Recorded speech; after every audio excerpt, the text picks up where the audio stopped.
자, 에베소서 5장 15절에서 21절입니다. 에베소 5장 15절에서 21절 말씀입니다.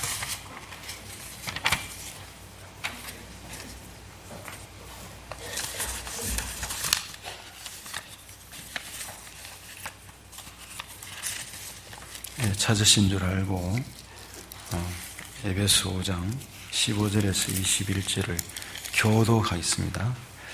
그런즉 너희가 어떻게 행할지를 자세히 주의하여 지혜 없는 자같이 하지 말고 오직 지혜 있는 자같이 하여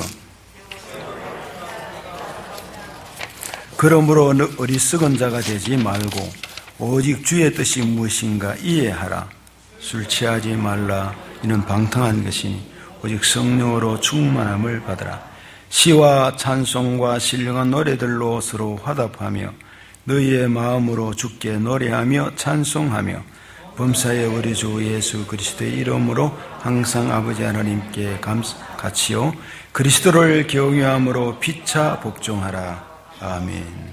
저는 이렇게 이해합니다. 시편 90편 12절에 우리에게 우리날 계수함을 가르치사 지혜의 마음을 얻게 하소서. 우리날 계수함을 가르쳐 주세요. 그 말이죠. 그래서 지혜로운 사람은 지금 그가 가지고 있는 모든 것을 사용해야 합니다. 또 하나님 뜻을 따라가야 합니다. 건강할 때 뭐죠? 건강할 때 건강관리 잘해야 합니다. 건강이 좋지 못할 때 건강관리한다? 넣습니다. 그리고 이 건강할 때 열심히 일하고 돈을 벌여야 합니다. 그 건강으로 주의 일을 열심히 해야 되고 봉사합니다. 주의 일은 내가 공부를 다 마치고 돈을 벌고 후에 은퇴해서 그때 시간 날 때 열심히 하겠다. No, 하나님 그렇게 받지 않습니다. 그 전에 어떤 일이 날지 모릅니다.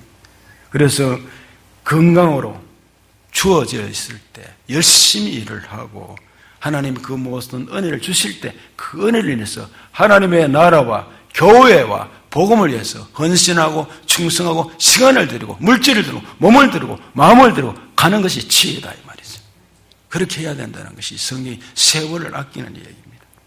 그래서 세월을 아끼라는 말은 시간을 건져 올리라는 말이라고 엑스코라즈라고 말씀드렸어요.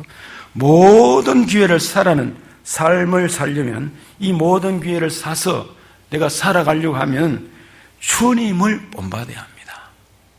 우리가 어떤 목표가 있잖아요. 나는 소크라테스를 본받는다. 나훈아 씨가 유행가 볼 때 소크라테스 형 하면서 이렇게 불렀잖아요. 소크라테스를 본받을 게 아닙니다. 어떤 우상을 본받을 것도 아니고 주님은 공생에 30몇 년요?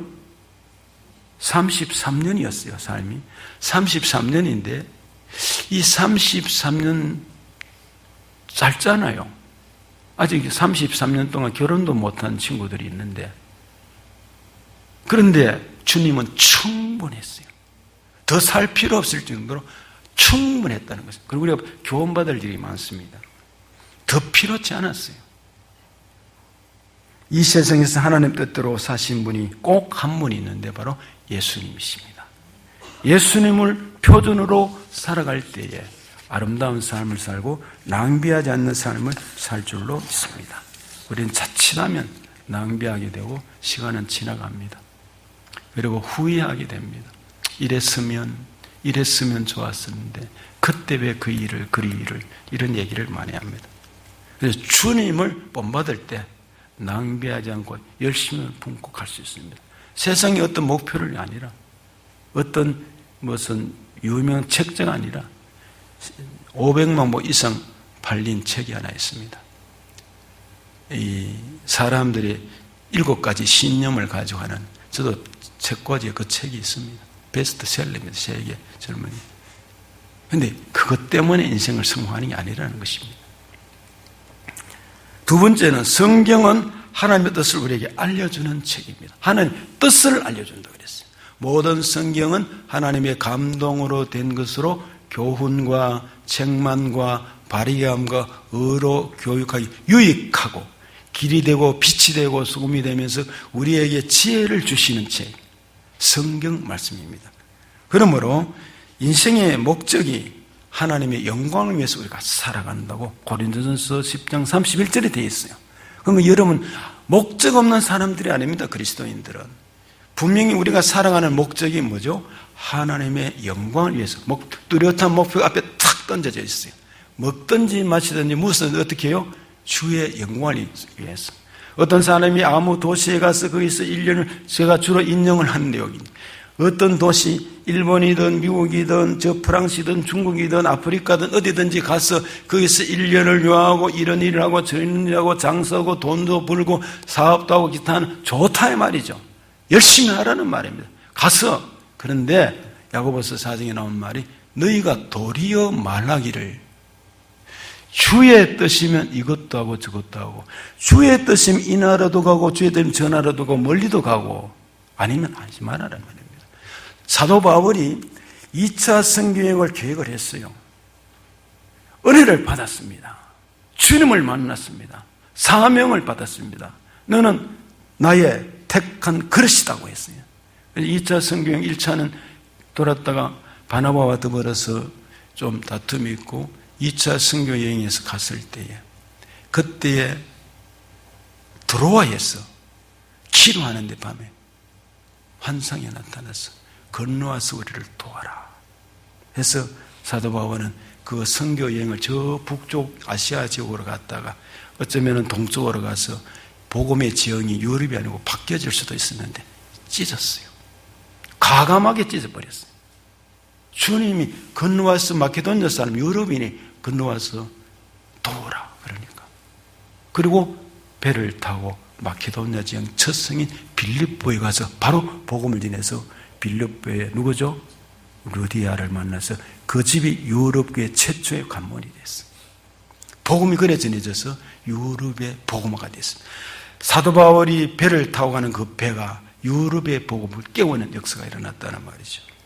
그러므로 우리는 하나님의 영광을 위해서 살고, 주의 뜻이면 이것도 저것도 하리라는 마음에 결단이 있는 사람은 주의 인도를 받을 줄 믿습니다.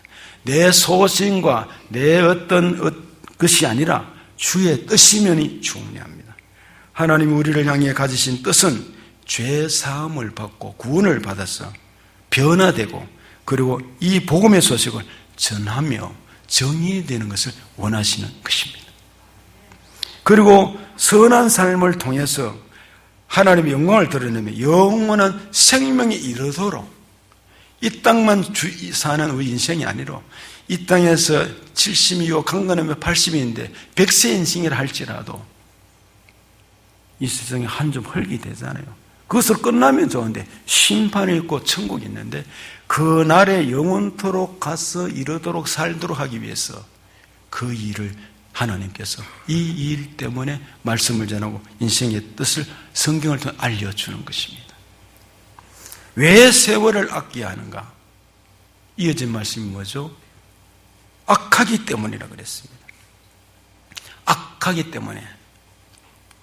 가인과 아벨을 보세요. 가인이 돌을 들어서 동생을 쳐 죽였어요. 이 얼마나 악한 일입니까? 그때 누가 했다고? 그런가 하면은 소돔과 고모라 성을 보세요. 소돔과 고모라 성이 롯이 들어갔는데 집을 둘러싸고 나오게 하게 하고 천사들이 구원하러 그 성에 들어갔어요. 아브라함의 기도 때문에. 그런데 주의 사자가 그 집에 들어갔는데 밤에 둘러쌌어요. 소돔과 고모라 성에 있는 남자들이. 끌어내라. 우리가 상관하리라. 상관이란 말이 나옵니다. 원어에 보면 성적, 다시 말해 동성애를 하겠다는 말입니다. 끌어내라. 그래서 그 하나님의 사자가 그들의 눈을 멀게 하고 빠져나오고 롯을 구했죠. 악한 세대입니다. 악한 세대. 노아 홍수 전까지 인간의 모습이 어떻습니까? 먹고 마시며 홍수의 이야기를 했음에도 불구하고 그들은 듣지 않았고, 마른 날이 계속되니까 이건 헛소리다. 노아가 지금 정신병자 같다. 이러면 성경에 그런 구절은 없지만 먹고 마시며 홍수가 내리는 그날 저녁 아침까지도 그들은 그렇게 생각하고 편안하게 지냈어요. 갑자기 하늘이 열리면서 비가 확 쏟아지는데 그때서야 허둥지둥 높은 곳으로 올라가는데 물이 그대로 따라옵니다. 따라오는데 다 빠져 죽고 노아의 방주가 이렇단 말이죠. 에베레스트 산이 7,784m 거 그랬죠. 방주가 이렇게 떠 있으면 방주가 15규빗 6.75m입니다. 거기가 장비였어요. 장비 그 안에 있는 노아의 방주에 노아 신에서 8 식구만이 살아 있습니다. 그러니까 이게 다 잠겼으니까 그때 당시 지구상에 태어났던 모든 사람은 어떻게 됩니까? 수장된 것입니다. 바로 삶과 죽음의 사이는 6.75m란 말이죠. 6.75m는 하나님의 말씀을 듣고 방주를 만들었던 그 사위될 사람은 농담을 듣지 않았어요. 그런데 사위가 된 사람들이니까 방주의 끝에는 결국 들어가게 됐어요. 지금도 마찬가지입니다. 하나님의 심판을 이야기하면 웃기게 생각하는 사람이 있고 하나님의 교회를 우습게 여기는 사람이 있고 말씀을 우습게 여기는 사람들이 있어요. 하나님은 현존하시는 분이십니다. 이 교회 가운데 함께 하십니다. 살아계신 전능하신 하나님이십니다. 세상 끝날까지 함께 하시고 여러분을 지키시고 인도하시고 도우시는 성령으로 함께 하시는 분이십니다. 그러므로 우리는 이 악하기 때문에 이 악한 세대의 세벌을 아껴야 됩니다. 제가 잊혀지지 않는 것은 예수님이 이 땅에 메시아로 오셨는데 어떻게 유대인들이 제사장들이 사내들인 공회원들이 그들이 해서 결의해서 사형에 처할 수 있도록 빌라도에게 넘겨주고 결국 저 갈보리 언덕에 십자가에 못 박혀 죽게 하십니까? 주님이 하신 말씀은 선언이고 가난한 사람, 어려운 사람, 병난을 치료하고 고치고 눈에 보이지 않습니까?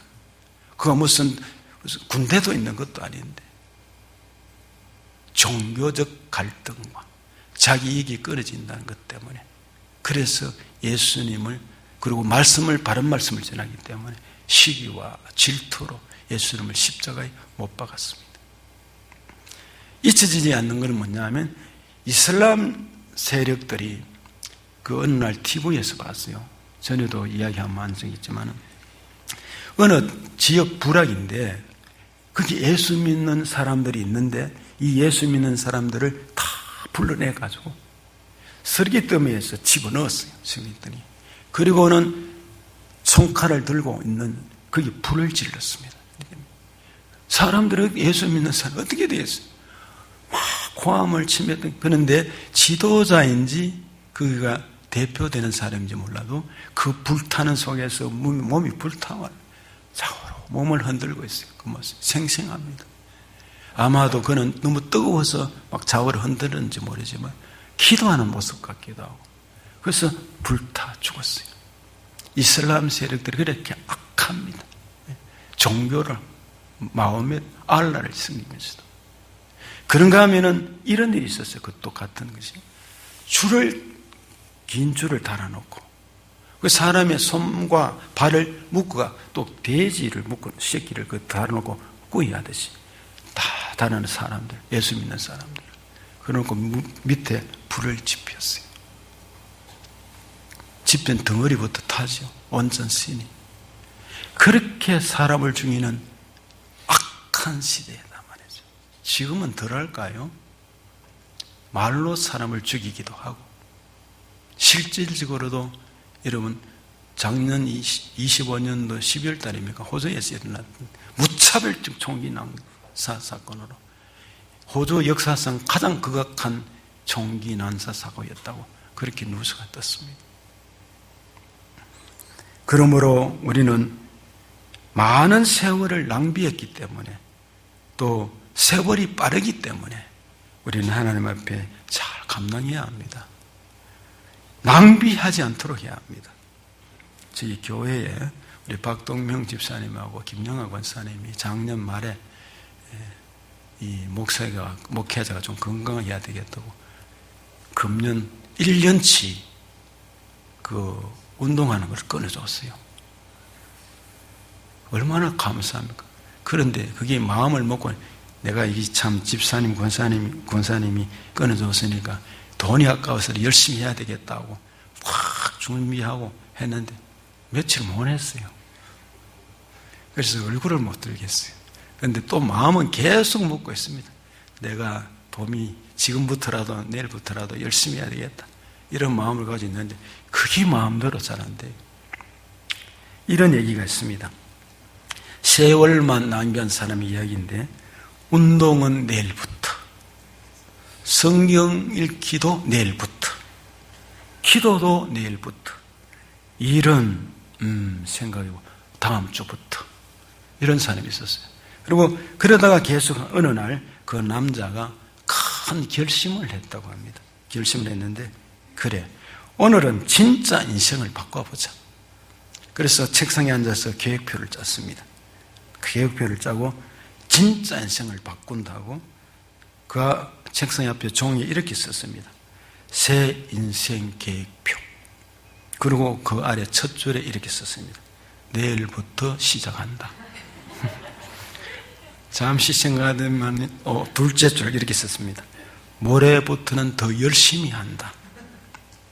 그 세 번째 써놓기는 그 줄에 다음 달부터는 진짜 한다. 네 번째 마지막으로 만족하면서 이렇게 적었습니다. 내년에는 완벽해질 것이다. 이렇게 썼습니다. 우리에게 주는 교훈이 있습니다. 세월을 아껴야 하는데 왜 그러냐? 주님 오실 날이 가까워졌어요. 하루가 천년 같고 천년이 하루 같던 시대를 살아갑니다. 그러므로 주님 오실 날 어느새인지 모릅니다.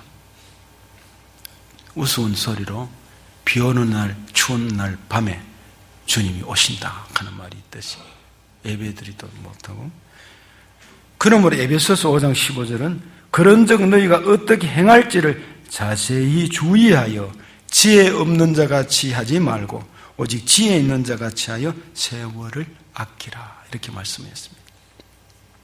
여기에 지혜는 여호와를 경외하는 자가 지혜 있는 자입니다. 그리고 명철은 거룩하신 자를 아는 게 명철입니다. 욥기서 시편 잠언을 쭉 읽어보는 건데 답을 제가 찾은 것들이 그것입니다. 욥기서도 구체적으로 읽어보면 거기 지혜가 나와요. 지혜는 하나님 말씀 중에 나오면서 기도 중에 영감을 받습니다.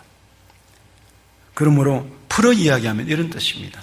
지혜는 알아야 할 것을 아는 것이 아니라 해야 할 것을 제때에 바르게 선택하는 능력이라는 것입니다. 지혜는 늦지 않게, 헛되지 않게 사는 힘이 지혜인 것입니다. 여러분, 지혜가 어디서 옵니까? 야고보서 1장 5절에 너희 중에 누구든지 지혜가 부족하거든. 저는 이 기도를 많이 드렸어요. 하나님 앞에 저는 지혜가 부족합니다. 기억력도 좋지 못합니다. 하고 이 야고보서 1장 5절을 놓고 많이 기도를 했어요. 지혜가 부족하거든 모든 사람에게 돼 있어요. 후히 주시고 꾸짖지 아니하시는 누구에게요? 하나님께 구하라 그랬어요. 지혜가 주어집니다. 하나님께로부터 지혜가 온다는 말입니다. 지식하고 달라요. 하나님께로부터 지혜가 오기 때문에 쓸데없는 생각과 말이 아니라 하나님께 지혜를 구해서 살아가는 은혜가 주어져야 될 줄 믿습니다. 하나님께로부터 온다는 말을 기억해야 합니다. 이것을 아는 사람은 하나님을 향해서 하늘을 향해 마음을 엽니다. 그리고 하나님을 향해서 귀를 기울입니다. 지혜는 하나님과의 관계에서 시작됩니다. 로마서 11장 23절은 이렇게 말씀합니다. 깊도다 하나님의 지혜와 지식의 풍성함이요 그의 판단은 헤아리지 못할 것이다. 그것이며 그의 길은 찾지 못할 것이로다. 사람이 하나님이 어떻게 찾아갑니까?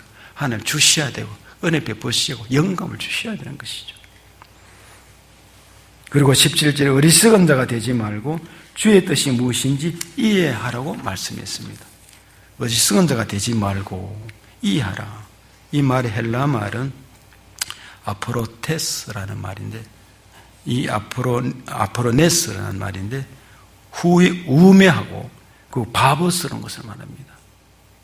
다시 말해서 그런 자가 되지 말고 70인역에 의하면 이 말은 어떤 사람을 나타내냐면 하나님을 부정하는 자, 우매한 자, 미련한 자, 바로 하나님을 부정하는 자라고 그랬습니다. 어리석은 자를 말합니다. 그래서 하나님을 부정하며 살지 말아라는 것입니다. 복 있는 사람은 죄인의 길에 서지 않으며 오만한 자의 자리에 앉지 않은 시편 1편에 하나님을 거부하고 없다 하는 사람은 그 자리에 앉지 말라는 자리입니다. 범사에 그를 인정하고 그러면 내 길을 지도하시리라고 성경 잠언 3장 6절에 말씀되어 있잖아요. 악인들의 길인데 악한 자의 의견을 따르지 말고 시편 1편에 그 말입니다. 악인의 길, 악한 자들의 그 의견을 따르지 말고 그럼 나도 같은 악한 자가 되잖아요. 죄인들의 길에 서지 말고 즉 이 말은 죄인들의 길에 선다는 말은 죄인들의 길에 서는 이 바보스럽고 하나님 없다는 사람은 하나님을 바로 비웃는 자들의 길에 서지 말아라 이 말입니다. 하나님을 비웃는 사람들이 있으면 맞장구 치지 말고 그거 대할 것도 없고 너 지켜라 뭐 그런 식으로 대하고 내 갈 길을 똑바로 가면 된다는 말입니다. 그리고 모든 악은 어디서 나오느냐 여러분 모든 악은 하나님 없다고 하는 데서 나옵니다. 그리고 교만한 데서 나옵니다. 여기서 뭐가 나오느냐 하면 유물론이 나오고 공산주의가 나오고 동성애가 나오는 것입니다. 가장 떠드는 곳이 바로 이 하나님 없다는 곳에 이런 것들이 다 나오게 되어 있습니다. 그래서 어리석은 자는 하나님 없이 악행을 마음대로 행하며 살아가는 자들입니다. 말도 함부로 하는 자들입니다. 이런 사람은 하나님을 찾지도 않고 기도하지도 않습니다. 자기가 자기 인생의 주인 아신교 교주가 됩니다. 간혹 그 집안에 우리 집사람 집안에 그분이 이제 예수 자꾸 믿어져 가는 것 같아요. 전할 때마다 나는 아신교 교주다고 제가 목사인 줄 알면서 일부러 그렇게 나는 스스로 아짜합니다. 나는 아신교 내가 교주다 이 말입니다. 하는데 그런데 자꾸 복음을 전하고 메시지도 주고 영상도 보내내가 막 젖어져 가는지 아멘 할렐루야 이런 메시지를 적어서 하고 합니다. 시편 53편 1절에 어리석은 자는 그 마음에 이르기를 하나님이 없다 하도다 그랬어요. 그들은 부패하며 가증한 악을 행하며 선을 행하는 자가 하나도 없다고 그랬어요. 그래서 주의 뜻을 이해하라고 말씀합니다. 오늘 본문에 주의 뜻을 그러니까 주의 뜻을 이루소서 이 곡을 작시한 아델레이드 에디슨 폴라드라는 여사가 있습니다. 이 폴라드라는 여사가 있는데 주님의 주의 뜻을 이루소서 내 주의 뜻대로 아버지 뜻대로 이는 아프리카 선교사로 가고 싶은 간절한 마음이 그의 마음이 있었어요. 모든 것을 바쳐서 준비하면서 복음을 전하는 일에 헌신하며 나는 주님을 따라 선교하겠다 이런 마음을 먹었습니다. 그렇게 했지만은 그 모든 일이 수포로 돌아갔습니다. 기도가 응답되지 않았습니다. 1902년도에 이 폴라드는 이 여성은 40살이 되었습니다. 그래서 선교도 가지 못하고 일은 흐트러졌고 기도는 응답이 되지 않는데다가 당뇨병이 걸렸습니다. 그리고 합병증이 주어졌습니다. 그리고 혼수 상태에 빠지기도 했습니다. 그러니까 좌절할 수밖에 없고 꿈은 사라졌고 낙심된 삶을 살았어요. 그래도 마음 한편에는 자기가 자리 잡았던 그 선교의 열정 계속 남아 있었습니다. 그 꿈을 안고 불편한 몸을 이끌고 어느 기도 모임에 참석을 했어요. 기도 모임에 참석했는데 그때의 기도 모임 가운데 한쪽 구석에서 어느 할머니의 기도 소리가 들렸어요. 이런 기도였습니다. 주님, 저는 상관없습니다. 저희에게 어떤 것을 주시든지 그저 주님의 뜻을 이루어지기를 원합니다.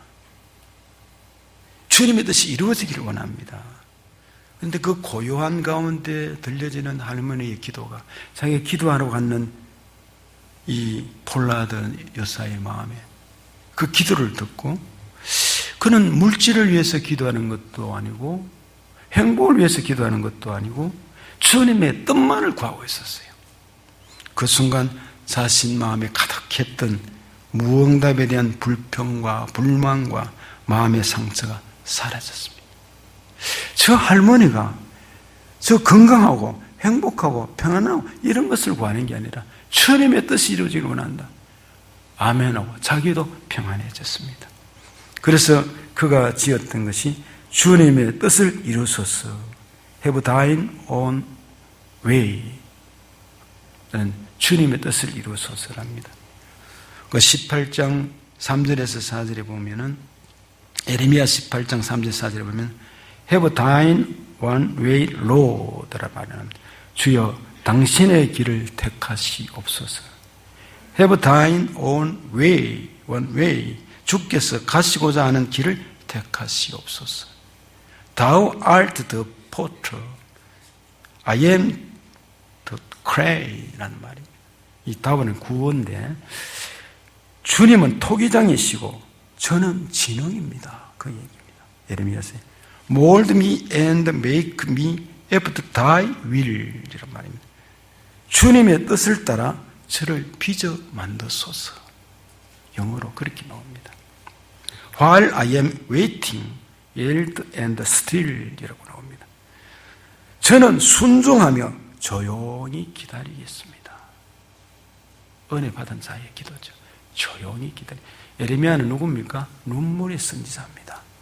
조용히 기다리겠습니다. 70년 바벨론 생활에서 포로에서 돌아온 것을 에레미야는 알았어요. 다리를 몰랐다가 포로로 있다가 서책을 발견하면서 박수를 치면서 깨닫고 그 백성들이 돌아오는 기회를 삼았습니다. 425장에 주님의 뜻을 이루소서.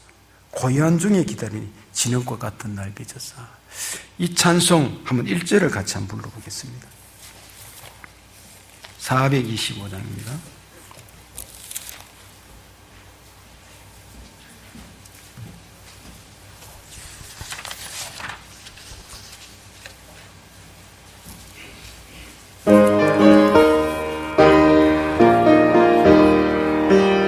주님의 뜻을 이루소서. 고요한 중에 기다리니 진흙과 같은 날 빚어서 주님의 형상 만드소서. 주님의 뜻을 이루소서. 주님 발 앞에 엎드리니 나의 맘속을 살피시사 눈보다 희게 하옵소서. 됐습니다. 주님의 뜻을 이루소서. 이 찬송가를 지으면서 놀라운 은혜가 주어졌습니다. 한 가지 구절만 이야기하고 기도록 하겠습니다. 그러면 하나님 앞에서 지혜를 구하고 나가는데 이거로는 안 된단 말이죠. 그래서 이어진 말씀이 너희는 성령의 충만을 받으라 그랬어요. 믿습니까? 여러분 이거를 좀 바로 알아야 되게, 바로 알기를 원합니다. 성령 받으라와 성령 충만은 받으라 말이 같습니까? 다릅니까? 이 말 자체가 벌써 다르잖아요. 구분하면 이렇습니다. 성령을 받으라 하는 말은 예수 믿지 못한 사람이 복음을 들어, 이 믿음은 들으면서 나고 들으면 그리스도의 말씀으로 말미암는데 예수님이 믿어지는 은혜입니다. 성령이 아니고는 예수를 뭐라고요? 주시라 할 수 없다고 고린도전서 12장 3절이 있잖아요. 그럼 내가 예수 이름을 분명히 고백했어요. 여러분 예수 이름을 주라고 믿는 건 아무나 되지 않습니다. 경험해보고 신학적으로 또 스스로가 신앙 체험상 이게 믿고 싶고 그러고 싶어도 그렇게 안 됩니다. 형식자, 외식자 같으면 그렇게 할 수 있지만 예수님을 나의 구주로 믿는 것은 성령이 오셨기 때문입니다. 그래서 성령 받는 것과 충만은 이렇게 생각하면 됩니다. 성령 받는 것은 두 사람의 남녀가 사랑하는데 결혼합니다. 결혼을 발표해서 결혼식이 됐어요. 성령을 받는 것은 예수님이 찾아오셔서 나와 함께 하시는 이제 역사입니다. 충만이 뭐냐? 그럼 성령 받는 사람이 가만히 있고 술이나 먹고 뭐 세상적인 담배나 피우고 잘못된 사람이 충만해지겠습니까? 노입니다. 안 됩니다. 충만은 결혼한 사람은 성격도 다르고 환경도 다르고 지식도 다르고 생활 양치질할 때 치약 짜는 것도 더 많이 적게 그것을 사오기도 합니다. 그럼 뭐냐? 충만은 결혼했으면은 사랑의 관계를 이어가야 합니다. 서로 이해하고 폭을 넓히며 그러면서 그리고 위해주고 받아주고 그러면서 언더스탠드는 말이 그 아래 선다는 말이잖아요. 그 사람 그분의 입장 아래 내가 서서 생각하고 간다는 말이잖아요. 이게 성령 충만입니다. 성령은 일생에 단 한 번 받는 것입니다. 충만은 매일 지속적으로 충만해야 되는 것입니다. 여러분 예수님을 믿습니까? 그러면 여러분 거듭난 사람들입니다. 이제 뭘 해야 될까요? 충만을 받아야 합니다. 어떻게 합니까? 말씀을 읽어야 합니다. 기도를 해야 합니다. 그래서 무디가 뭐라고 그랬습니까? 성경 충만은 봉사이었던 무디가 성경 충만은 뭐라고요? 성령 충만이다 그랬어요. 그래서 기도해야 하고 성경을 읽고 예배를 드리고 헌신하고 주의 전을 삼아 열심히 쓸 때 충만해지는 것입니다. 그러므로 가득히 채워지도록 그런 은혜가 주어지기를 바라면서 이 악한 세대를 이기려고 하면 성령 충만을 받아야 합니다. 예수 믿지 않는 사람은 예수 믿고 거듭나야 되고 그러면서 예수 믿고 회개해야 됩니다. 말씀이 충만해야 합니다. 순종하고 복종해야 합니다. 주님 뜻대로 그때 살기로 작정하는 것입니다. 하나님의 영광을 위해서 기도하는 것입니다. 주의 은혜가 함께 하시기를 축복합니다.